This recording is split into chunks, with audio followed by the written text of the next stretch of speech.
Assalamualaikum warahmatullahi wabarakatuh. Selamat datang kembali di channel Smart Media. Kali ini kita akan membahas mata pelajaran Bahasa Indonesia untuk kelas 8 SMP ataupun MTS. Yang akan kita bahas adalah tentang teks persuasi.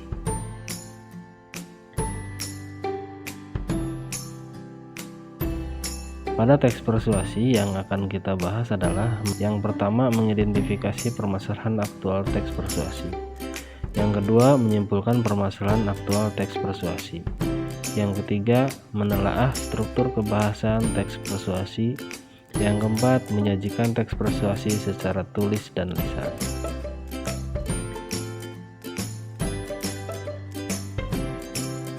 Pada kali ini kita akan mengidentifikasi permasalahan aktual teks persuasi.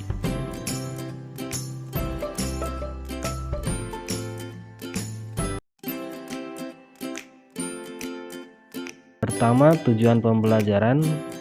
Setelah mempelajari materi ini, menelaah saran, ajakan, arahan, dan pertimbangan atas permasalahan aktual dari teks persuasi yang kalian dengar dan baca.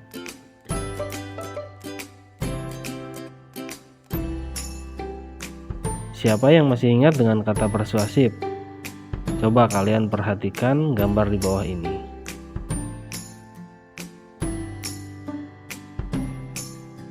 Di bawah ini adalah poster ataupun slogan yang mengingatkan kita pada semester lalu.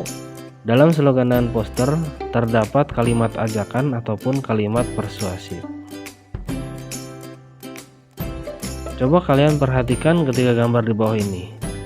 Gambar yang pertama, teks yang bersifat membujuk secara halus agar orang lain merasa yakin dengan kita.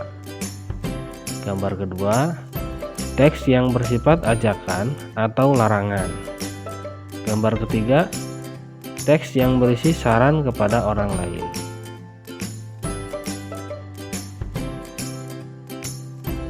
Definisi teks persuasi. Teks persuasi merupakan teks yang bersifat ajakan, larangan atau saran yang membuat pembacanya memiliki pemikiran yang sama mengenai suatu hal. Perhatikanlah teks persuasi di bawah ini. Kita masih membutuhkan banyak buku fisik. Buku menjadi penunjang utama dalam proses belajar mengajar. Kemajuan teknologi mengenalkan kita pada buku elektronik. Namun, peran buku fisik tidak dapat ditinggalkan begitu saja. Dunia pendidikan tetap membutuhkan buku fisik, terutama untuk wilayah-wilayah yang jauh dari pusat pemerintahan atau yang susah mendapatkan sinyal maupun informasi. Tidak semua wilayah di Indonesia memiliki akses internet cepat atau fasilitas memadai. Sementara untuk membaca satu buku elektronik diperlukan perangkat keras. Berbeda dengan buku fisik, ia dapat dipinjam dan dibaca bergiliran. Tidak perlu bergantian untuk membaca perangkat. Keberadaan buku elektronik baik, namun tidak dapat diterapkan di semua wilayah. Buku fisik masih lebih efektif selama fasilitas belum merata. Oleh sebab itu, salurkan buku-buku fisik ke daerah dengan akses terbatas. Dorongan pemerintah memenuhi kebutuhan buku dengan merata. Marilah kita bersama-sama memajukan dunia literasi Indonesia.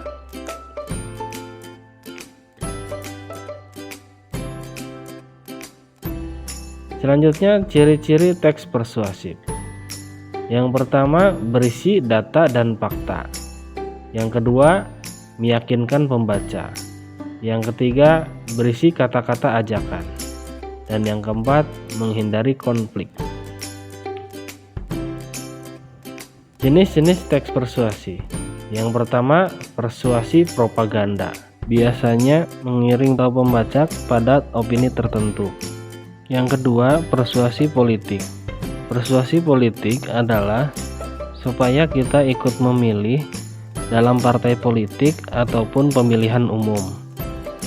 Persuasi advertensi adalah suatu ajakan ataupun penawaran barang terhadap pembeli ataupun pendengar maupun penonton supaya membeli barang yang ditawarkan. Yang keempat, persuasi pendidikan. Persuasi pendidikan adalah supaya pembaca ataupun pendengar mengikuti ataupun mempelajari materi ataupun pendidikan yang diberikan atau diajarkan. Selanjutnya, tujuan teks persuasi. Teks persuasi memiliki tujuan untuk meyakinkan pembaca bahwa ide, gagasan atau pendapat di dalam teks adalah benar dan terbukti, dan juga melaksanakan apa yang menjadikan ajakan dari ide tersebut. Teks persuasi merupakan ajakan yang tersurat dan tersirat. Yang pertama, tersurat. Pengertian tersurat adalah penyampaian ajakan secara langsung. Teks persuasif yang menggunakan kata-kata yang dapat diketahui langsung bahwa ia bertujuan untuk melakukan sesuatu. Kata-kata yang sering dipakai misalnya sebaiknya, seharusnya, hindarilah, dan lain-lain. Yang kedua, tersirat. Pengertian tersirat adalah penyampaian ajakan secara tidak langsung.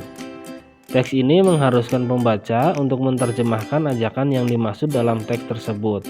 Biasanya ini tersembunyi dan tidak tersembunyi.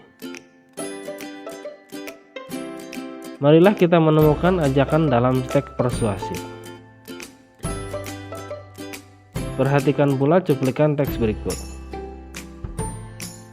Sejak terjadinya bencana gempa bumi dan gelombang tsunami itu, seringkali bencana tersebut dijadikan sarana untuk memungut uang dari masyarakat. Banyak organisasi atau kelompok orang tak bertanggung jawab meminta sumbangan untuk korban bencana tersebut. Mereka beroperasi di atas bus kota, lampu merah, dan pinggir-pinggir jalan lainnya yang mengatasnamakan dinas sosial. Oleh karena itu, masyarakat harus hati-hati terhadap ulah oknum tersebut. Kami, organisasi sosial peduli kasih, tidak pernah meminta sumbangan dengan cara-cara seperti itu. Nah, kita pelajari tentang isi teks persuasi. Yang pertama, yang berwarna kuning itu adalah argumentasi. Yang tengah adalah fakta, dan yang terakhir adalah ajakan. Argumentasi, fakta, dan ajakan itu merupakan isi teks persuasi. Apakah kalian sudah paham? Semoga kalian dapat memahaminya. Sekian materi mengidentifikasi permasalahan aktual teks persuasi. Selanjutnya, pada part 2 atau pertemuan selanjutnya, kita akan menyimpulkan permasalahan aktual teks persuasi. Terima kasih telah menonton video ini. Tunggu video-video selanjutnya. Jangan lupa subscribe, like, and comment. Semoga video ini bermanfaat. Wassalamualaikum warahmatullahi wabarakatuh.